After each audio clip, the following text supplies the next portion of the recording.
some crazy little women, and I'm gonna give you one.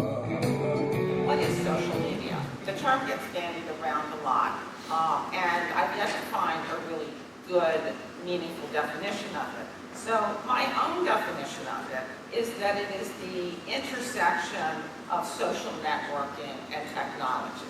Going into social media, and I would say by starting a blog or putting up a Facebook page or even going on LinkedIn, you are putting your entire brand on display in a public space. This is not something that should be delegated to the newest person in your organization that has the least amount of experience with your firm or in your practice. What's the difference between the web and a cocktail party? At a cocktail party, if you or your client says the wrong thing, only the people that are standing around you at the party are going to hear it. And if it's a good enough party, they're not even going to remember it. How many of you are Facebook users? Can I have a show of hands? It looks like about half the room. Facebook seems to be a population that is shifting, that is becoming older, middle-aged to even senior.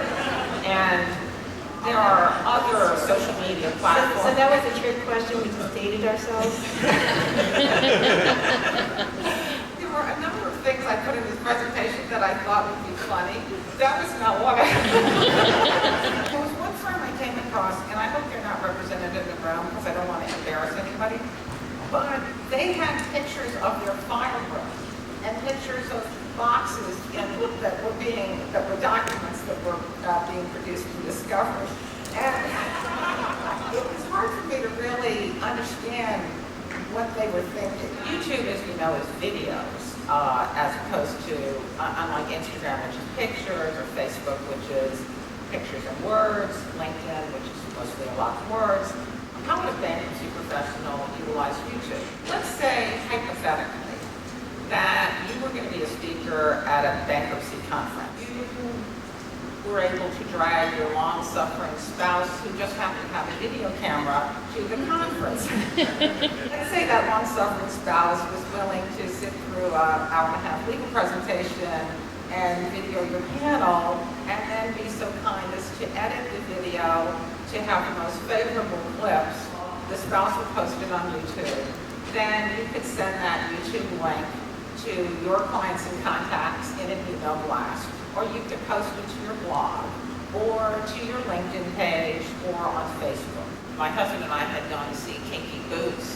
One of the themes is a financially distressed shoemaker because no one's buying shoes, so they retooled their industry to make high-heel boots for men. And there were a few things that came out that, from the standpoint of a bankruptcy lawyer, made perfect sense in terms of a workout. One is that they listened to their employees. The other thing was about over-leverage. I mean, there were a number of, themes that really resonated to us. So I posted this, and the next day I got a phone call from someone in Grant Thornton who was pitching a client and said, I really like this. And I said, tell me why you liked it. And he said, well, first of all, it was fresh, it was true, and it was something that I could immediately use in a pitch. And I thought, that was the most important feedback that I think that I have gotten on my blog to date. That's what I was going for, is to put something out there that's useful information that someone is going to be able to use, that's going to create value for them. If he gets a client, maybe he'll think of us. Stand on the corner, First Street and Vine. The Kansas City woman and a mile of Kansas City wide. Well, I might take a train, might take a plane. I got to walk, I'm gonna get there just the same. I'm going to Kansas City, here I come. They got some crazy little